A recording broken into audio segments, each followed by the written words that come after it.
할렐루야. 할렐루야.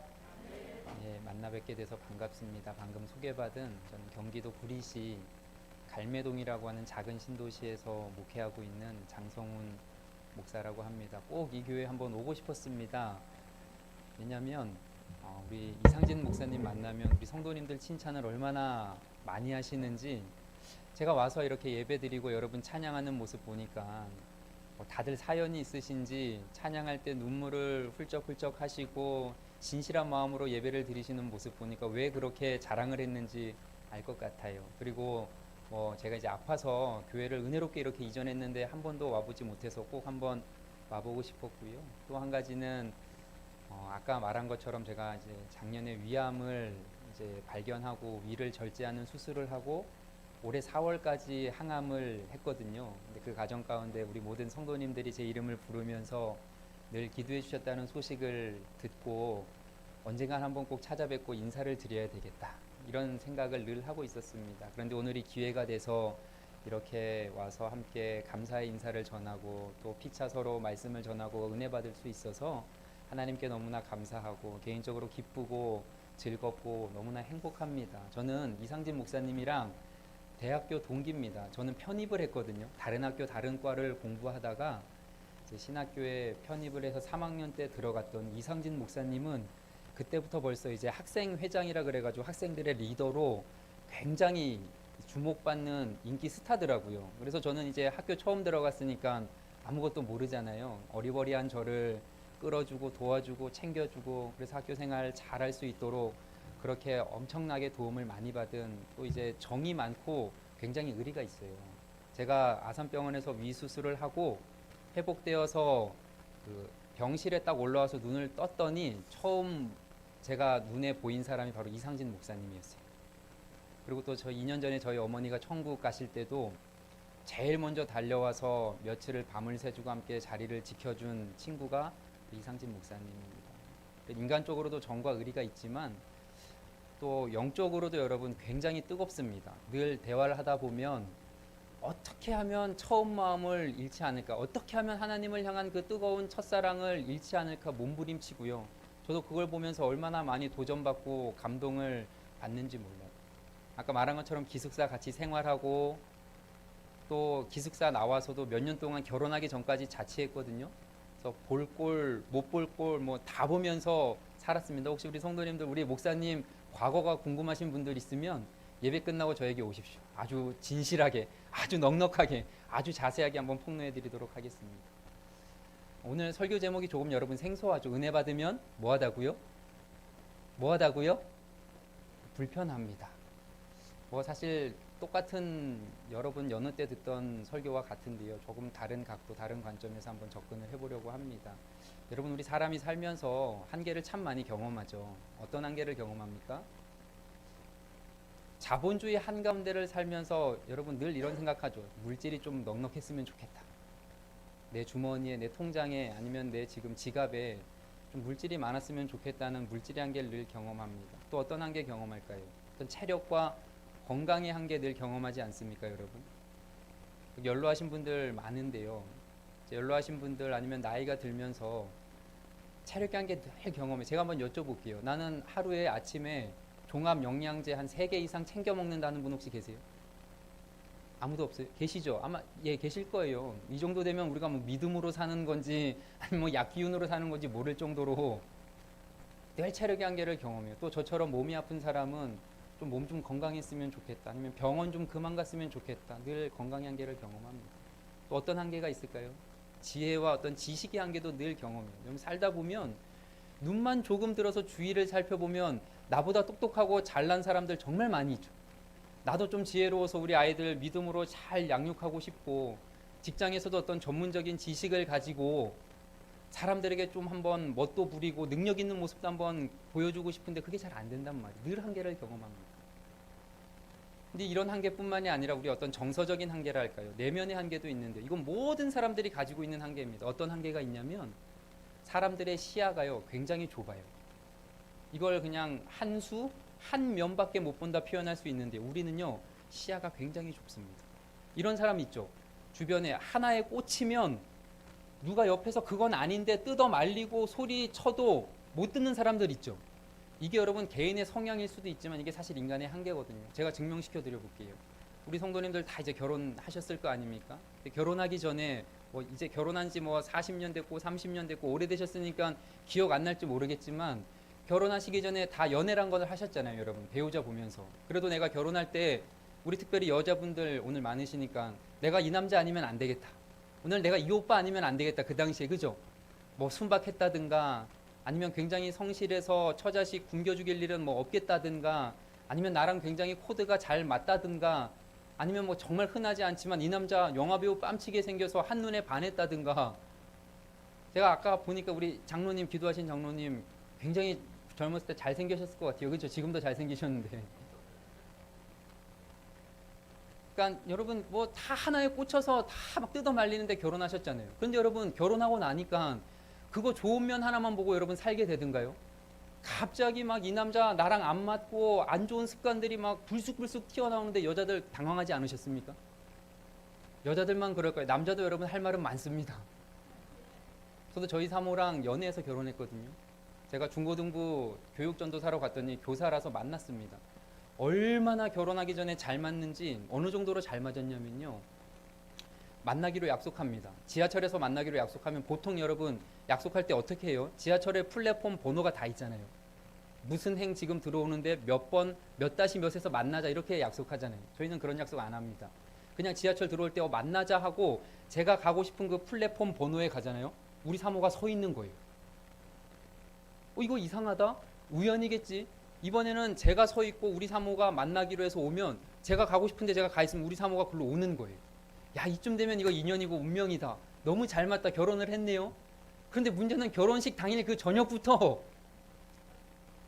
이거 유튜브 하죠 지금. 여기까지 하도록 하겠습니다. 왜냐하면 뒷감당이 안 돼. 우리 사모 볼 수도 있거든요. 지금. 그러니까 여러분 우리 하나밖에 못 본단 말이에요. 학생들도 마찬가지. 우리 학생들 마음속에 어떤 분노가 있는 줄 아십니까? 청소년들. 내가 이거 우리 부모님 등살에 못 이겨서 막 공부하고 뭐 선생님 성화에 못 이겨 내가 뭐 고생하며 공부하지만 대학만 가봐라. 이제 난 자유다 그러잖아요. 대학 가면 여러분 자유든가요? 어떤 생각 듭니까? 우리 학생들이 못 보는 게 뭐예요? 부모님 밑에서 따신 밥 먹고 용돈 따박따박 받아가면서 공부하는 게 천국이었다는 것을 여러분 아는 거예요. 그때는 모릅니다. 하나밖에 못 보는 게 인간의 한계거든요. 근데 중요한 건 세상살이만 이런 한계가 있는 것이 아니라 신앙생활도 제가 가만히 보니까 우리는 하나밖에 못 보고 신앙생활할 때가 굉장히 많더라고요. 오늘 여러분 은혜 받으면 불편합니다.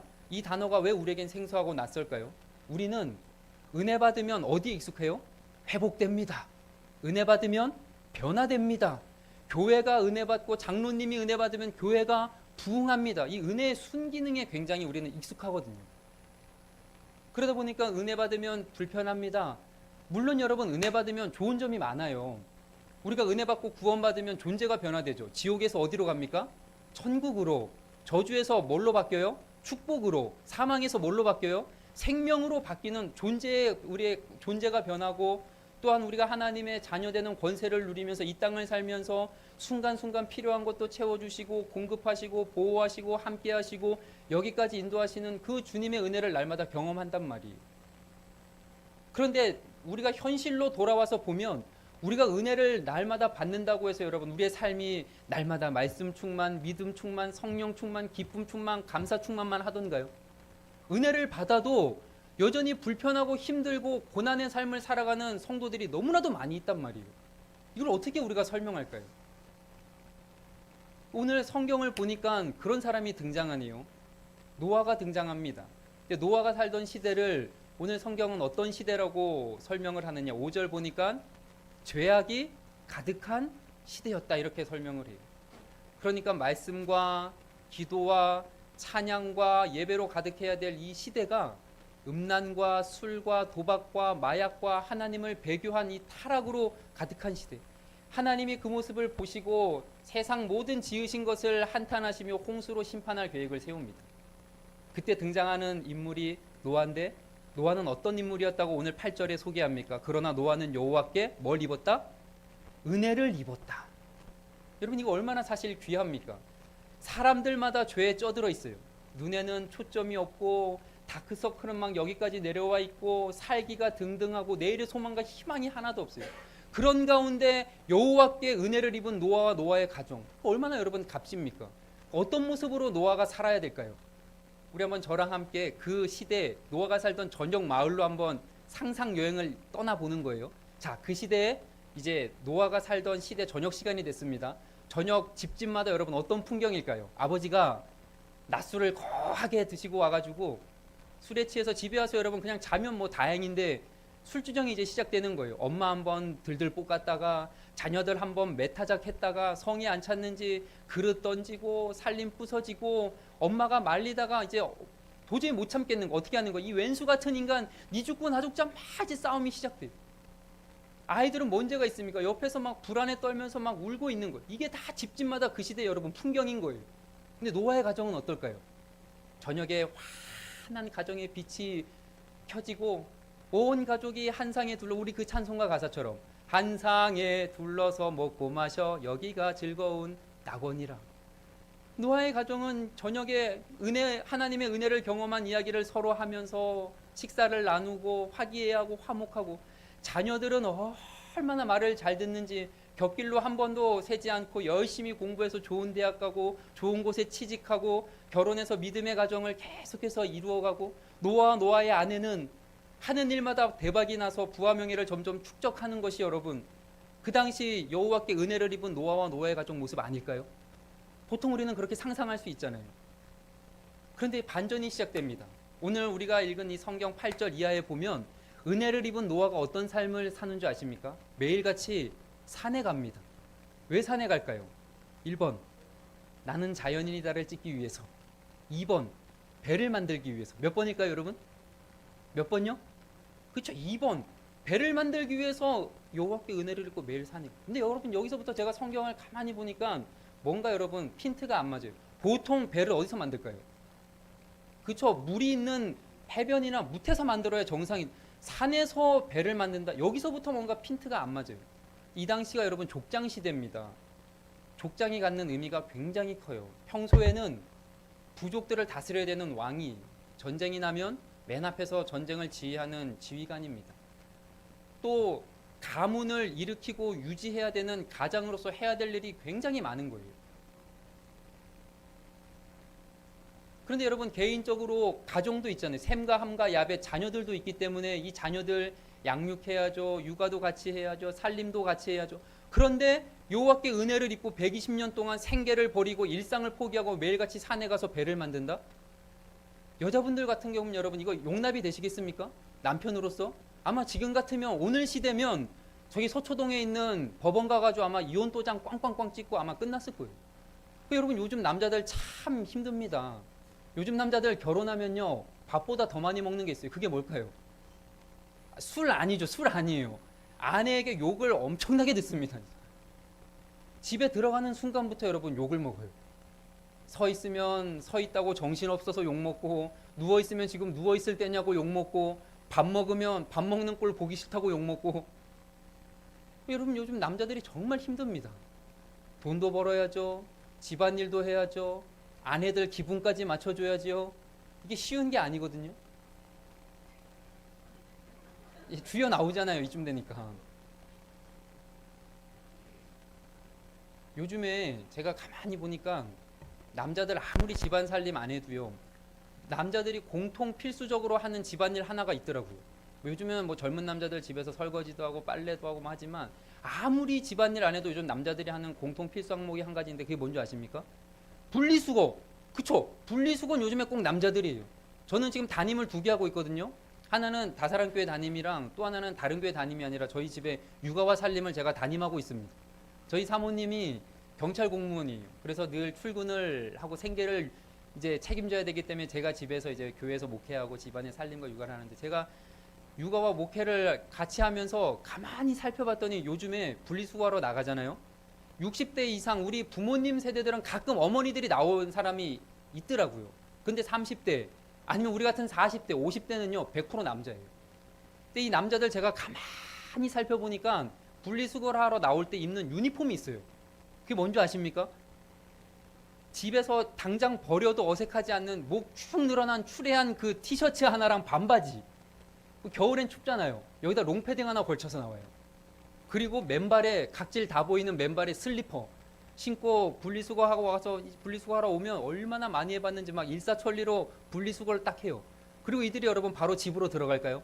아닙니다. 이들은 공터를 찾습니다. 공터 가서 뭐 할까요? 내 영혼의 힐링 타임. 담배 한 대 피는 거예요.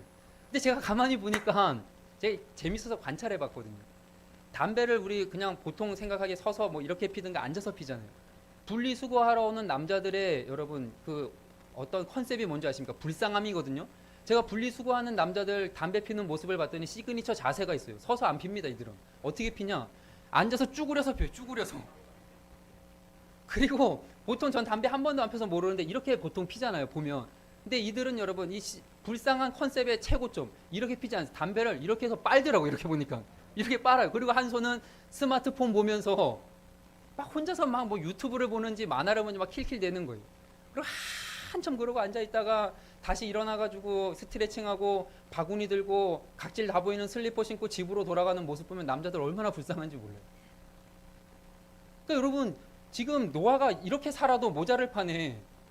모든 걸 포기하고 산에 가서 배를 만든다. 이게 은혜 받은 것과 전혀 저는 매칭이 안 되는 거예요.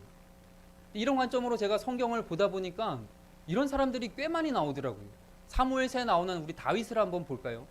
사춘기 시절에 다윗이 아버지의 심부름을 받아서 전쟁터에 나간 형들에게 도시락을 배달하러 갑니다. 근데 갔더니 블레셋 장군의 골리앗이 뭐 하고 있는 거예요? 하나님을 내가 섬기는 하나님을 모욕하고 있는 거예요. 야, 니들이 믿는 신 나와봐라. 니들이 믿는 신이 살아있냐? 다윗이 뚜껑이 열려가지고 물맷돌로 골리앗을 쳐 죽입니다. 영웅이잖아요. 얼마나 멋있습니까? 그러자 거기 주위에 있던 사람들이 여인들이 사울이 죽인 자는 천천히요 다윗은 만만이로다 노래를 불러요. 그럼 이제 다윗은 고생 끝입니다. 행복 시작이에요. 적어도 국방부 장관에 앉든가 국무총리의 자리에 앉던가 주요 보직에 앉아서 왕이 될 그날만 이제 기다리면 되는 거예요. 그런데 사울 천천 다윗 만만이라는 이 노래를 들은 사울이 질투심에 사로잡혀서 그날부터 다윗을 죽이려고 쫓아다니는 거예요. 그 후로 13년 동안 다윗은 이스라엘 전국 방방곳곳을 비참하게 떠돌아다니는 도망자의 신세가 시작되는 거예요. 창세기의 요셉도 한번 볼까요? 다윗과 똑같이 사춘기 시절에 형들의 질투를 받아가지고 애굽의 종살이로 팔려갑니다. 보디발 장군의 집에서 그래도 열심히 재무회계를 맡아서 일하다 보니까 이제 인정을 좀 받고 내 팔자 이제 좀 피나보다 했는데 이벤트가 발생하죠. 어떤 이벤트가 발생해요? 보디발의 아내가 뭐합니까? 요셉을 유혹하잖아요. 요셉, 요셉 막 유혹하는 거예요. 그러자 다 요셉이 웃옷을 벗고 도망가잖아요. 얼마나 사실 여러분 하나님 앞에 믿음을 지키고 멋있습니까? 그런데 유혹을 이겨내니까 어디로 갑니까? 종살이가 아니라 옥살이가 시작, 감옥으로 갑니다. 근데 재밌는 게 그 부분을 묘사하는 창세기 39장에서 40장을 보면 요셉을 설명하는 앞에 단어가 세 가지 반복되는 게 있거든요. 그게 뭐냐면 하나님이 요셉과 함께 하심으로 그가 형통하였더라. 여러분 종살이 하는 게 하나님이 함께 하는 인생입니까? 자기는 잘못도 없는데 억울하게 옥살이 하는 게 형통한 삶입니까? 제가 이런 관점으로 성경을 보니까 수두룩 빽빽하게 억울한 사람들이 너무나도 많이 나오는 거예요. 이걸 여러분 우리가 뭐라고 설명할 수 있겠습니까? 제가 저희 교회 성도님들에게 강조하는 게 몇 가지 있는데요. 여러분 진짜 신앙의 실력이 뭔지 아십니까? 진짜 신앙의 실력 첫 번째, 아는 걸 삶으로 살아내는 게 진짜 신앙의 실력이거든요. 여러분 우리 많이 알잖아요. 정답을 알잖아요. 그런데 그 정답을 아는 게 쉬워요, 어려워요? 결코 쉽지 않아요. 우리 서로 사랑합시다 다 안단 말이에요. 이거는 초등학생 아이도 다 알아요. 그런데 조금만 나에게 피해를 주고 손해를 끼치고 억울하게 한 사람 여러분 사랑하게 돼요, 안 돼요? 안 돼요. 아는 걸 삶으로 살아가는 건 진짜 힘든 일이에요. 그리고 두 번째, 오늘 본문. 여러분 여전히 은혜를 받아도 불편한 삶을 살 수 있어요. 우리가 은혜의 길을 걸어가면서 꼭 우리 뜻대로 되지 않고 하나님께서 나를 불편하고 힘든 길로 인도할 수 있는데 그 길을 우리가 걸어갈 때 끝까지 내가 인내하며 하나님을 소망으로 삼고 묵묵히 이 불편한 은혜를 안고 살아가는 것이 진짜 신앙의 실력이에요. 요즘에 여러분 이런 사람 정말 찾기 힘듭니다. 조금만 신앙생활이 재미가 없고 교회가 불편하면 요즘엔 다 어떻게 해요? 교회 떠나면 그만이에요. 불편함을 안고 신앙생활하는 사람을 생각보다 찾기가 쉽지 않단 말이에요.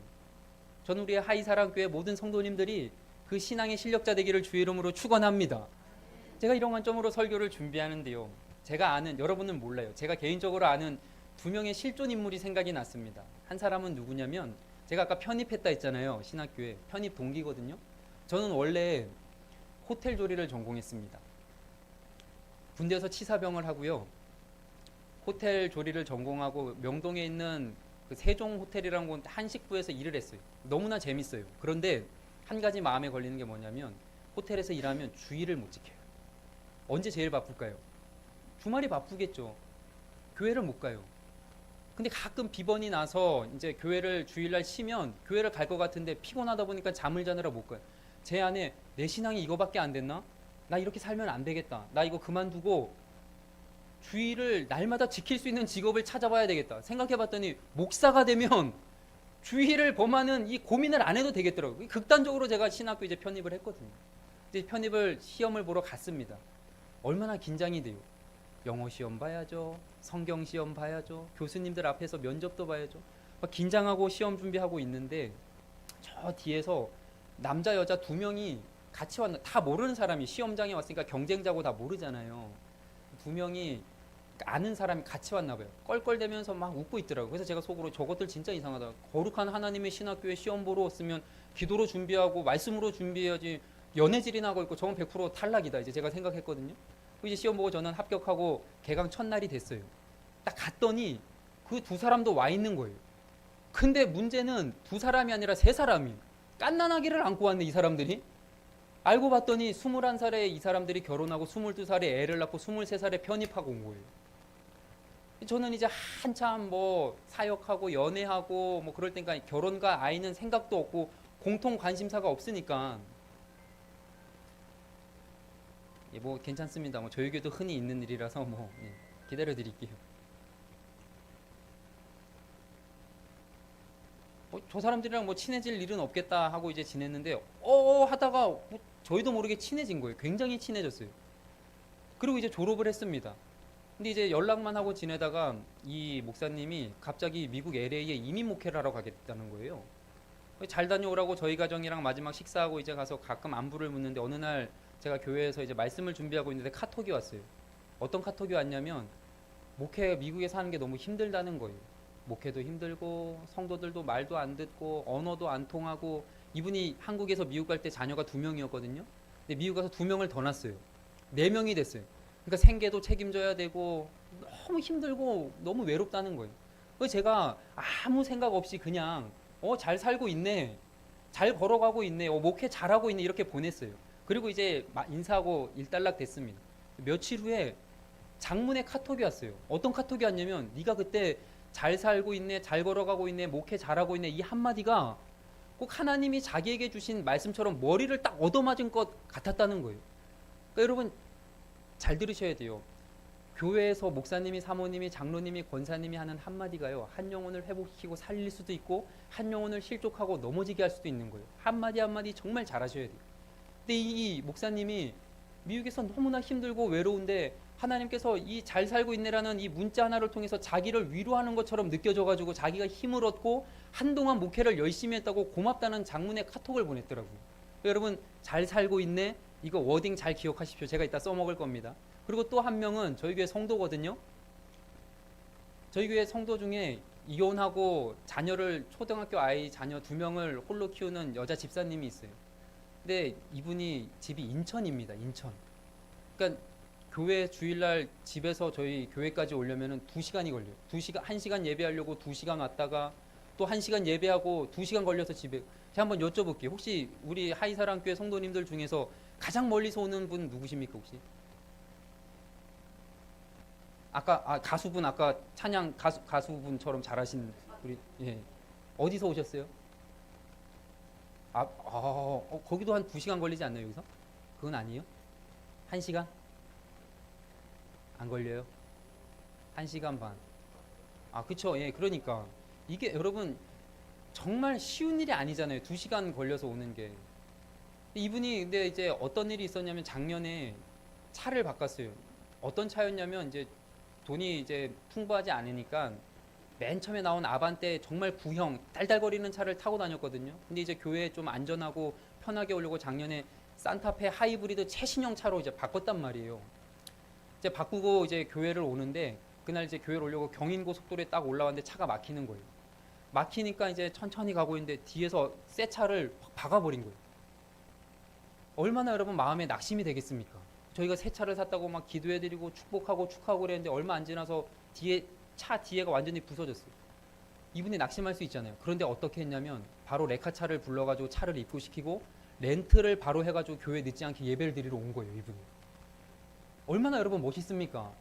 그럼 목사가 어떻게 해야 돼요? 끝나고 뭐 후유증 없이 해주시고 잘 사건이 이 사고가 잘 마무리되게 해주시고 제가 축복 기도를 해야 되는데 제가 뭐라고 한지 아십니까? 목사는 여러분 믿음이 없어요. 왜 교회 왜 오셨어요? 병원을 가시지. 제가 그렇게 얘기했다니까요. 그러니까 여러분 이분이 참 대단한 거예요. 근데 이분이 늘 교회에 기쁘고 감사한 마음으로 오려고 하지만 여러분 사실 은혜에는 유통기한이 있어요. 그 제가 앞에서 말씀드린 하나님 우리 기도에 응답하시고 우리의 삶을 막 감동과 감사로 감격으로 몰아넣으시는 그 은혜는 여러분 하루를 안 가요. 만나랑 똑같거든요. 하루 지나지 않 짧으면 여러분 30분이에요. 오늘 예배 가운데 우리가 은혜 받고 문을 열고 나가는 순간 이 은혜는 떨어져요. 그러면 우리에게 불편한 은혜가 시작되는 거예요. 그럼 이분이 우리 그 인천에서 오는 집사님이 늘 감사한 마음으로 올고 마음에 은혜가 있을 때는 차 사고가 나든 오래 걸리든 상관없어요. 근데 은혜가 떨어지고 불편한 은혜가 시작되면 여러분 차를 타고 오는데 2시간이 걸려서 차가 막혀요. 사람이 무의식적으로 차가 막히면 여러분 잡념에 빠집니다. 부정적인 사고를 해요. 그럼 어떤 생각이 들까요? 내가 주변에 또 집 주변에도 교회가 이렇게 많은데 그리고 이 어머니 권사님이 인천에 대형교회 다니시거든요. 엄마랑 같이 교회에 다녀도 되는데 2시간씩이나 왕복 4시간을 이렇게 피곤한데 왔다 갔다 하는 게 맞나? 이런 회의감과 의심이 왜 들지 않겠냐고요. 그래서 제가 물어봤어요. 혹시 그런 생각 한 적 없습니까? 그랬더니 솔직하게 있다 그러더라고요. 그러면서 핸드폰을 보여주는데 집 주변에 괜찮은 교회를 검색해가지고 사진 찍어놓은 걸 저에게 보여주더라고요. 근데 제가 그 모습을 보면서 뭐가 오버랩이 되냐면 오늘 노아가 딱 오버랩이 되는 거예요. 여러분 노아가 몇 년 동안 배를 만들었습니까? 120년 동안 배를 만들었잖아요. 아내는 생계 다 내팽개치고 맨날 산에 간다고 구박해. 자녀들도 도와주지도 않아. 세상 사람들은 저거 미친 영감탱이 노망 들었다고 맨날 손가락질해. 물론 세상 사람들 몰라주고 가족들 몰라줘도 괜찮아. 여러분 이게 신앙 아닙니까? 하나님만 알아주시면 오케이.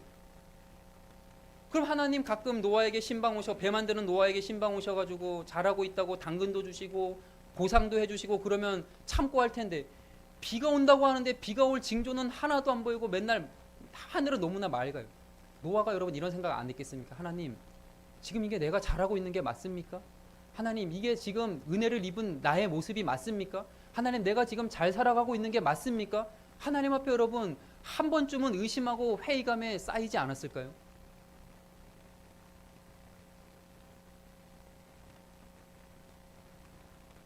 근데 중요한 게 있습니다. 이 불편한 은혜를 안고 120년 동안 노아가 한 걸음 한 걸음 달려갔더니 120년 후에 결국은 하늘에서 뭐가 내려요? 비가 오잖아요.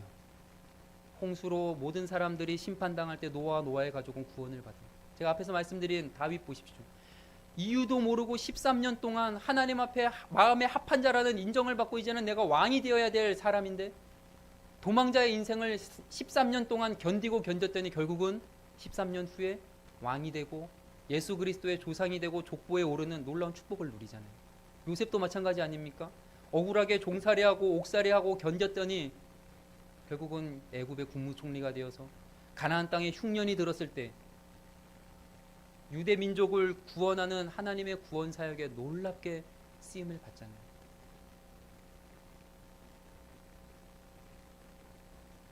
여러분 오늘 우리가 걸어가는 삶이 아무리 불편하고 힘들다 하더라도 기억하십시오. 이게 다가 아니라는 거예요. 반드시 하나님이 정하신 하나님의 때에 하나님의 타이밍에 하나님이 우리를 건져 올리시고 우리에게 축복을 주시고 진정한 은혜를 주시는 그날이 올 줄로 믿습니다.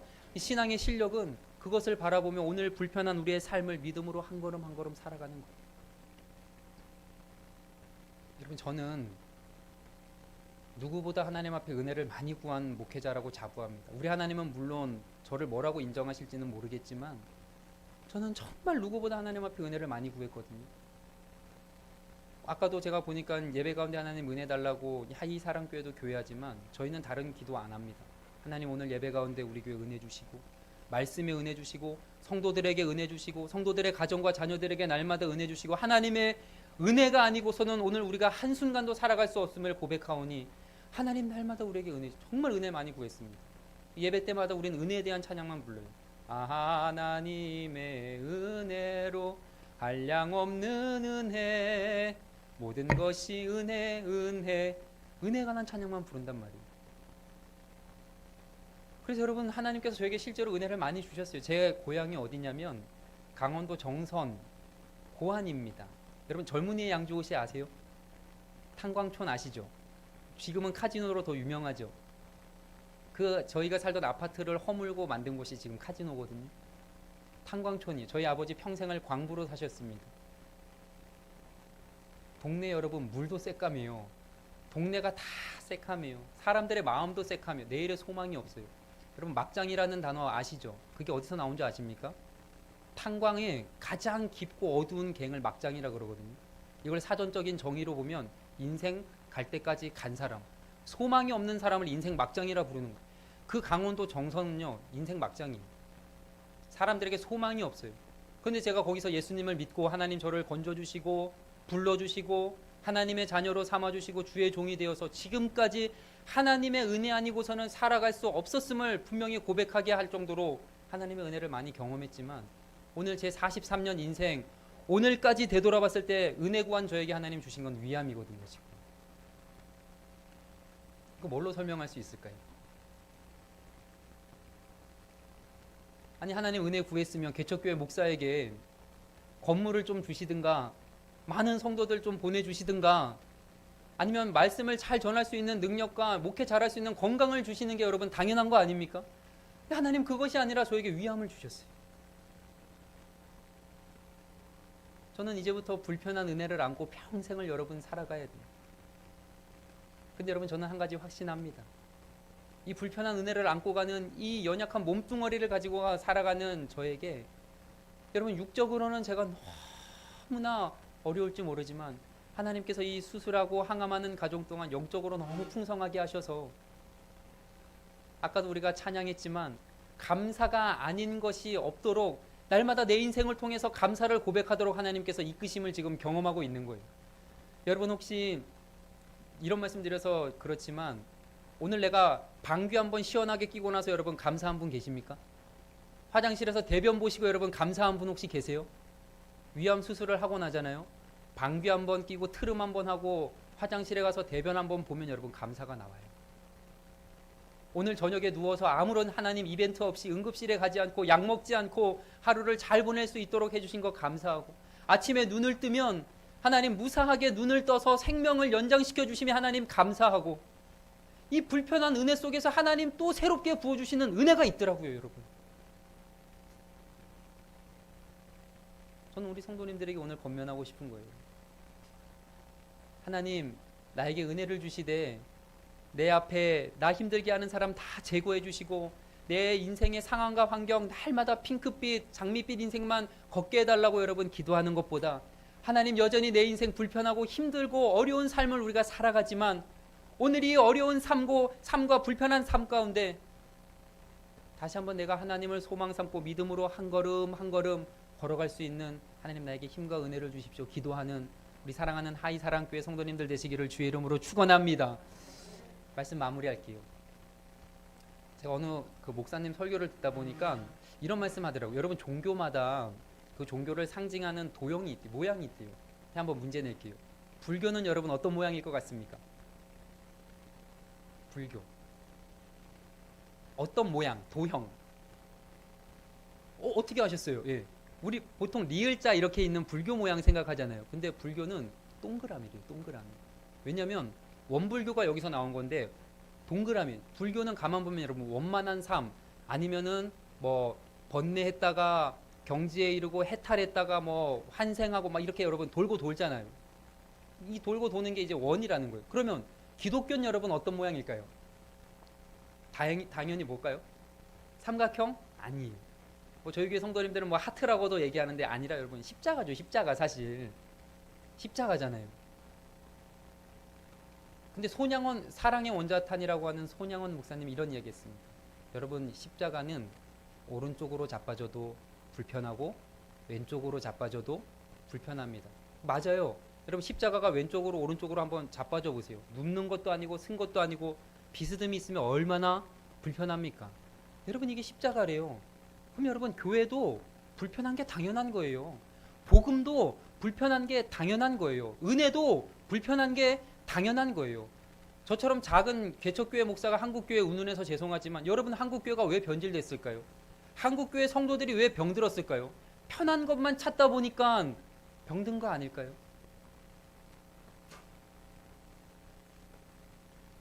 혹시 우리 성도님들 오늘 설교 나누면서 마음속에 하나님 내가 그렇게 교회를 위해서 충성하고 하나님 나라 위해서 애쓰고 그렇게 하나님 앞에 은혜를 구하는데도 하나님 왜 내 인생 맨날 이렇게 몰아가십니까? 하는 분들 계십니까? 축하드립니다. 제가 앞에서 말씀드렸죠. 잘 가고 있는 거예요, 여러분. 이제부터 진짜 여러분 인생에 하나님의 은혜가 시작될 줄 믿습니다. 여러분 인생에 하나님의 축복이 시작될 줄 믿습니다. 하나님의 일하심을 경험하게 될 줄로 믿습니다. 우리 인생에 비록 지금 당장 우리의 인생이 변하지 않는다 할지라도 하나님 우리에게 허락하신 오늘의 일상 가운데 불편한 은혜를 안고 하나님만 우리의 소망 삼고 믿음으로 한 걸음 한 걸음 나아감으로 우리의 삶을 보시고 하나님의 때에 우리를 위로하시고 안아주시고 우리의 모든 삶 가운데 우리의 삶을 형통케 하실 그 주님 바라보며 우리 한 걸음 한 걸음 날마다 살아가는 저와 여러분 되시기를 주의 이름으로 축원합니다. 기도하도록 하겠습니다.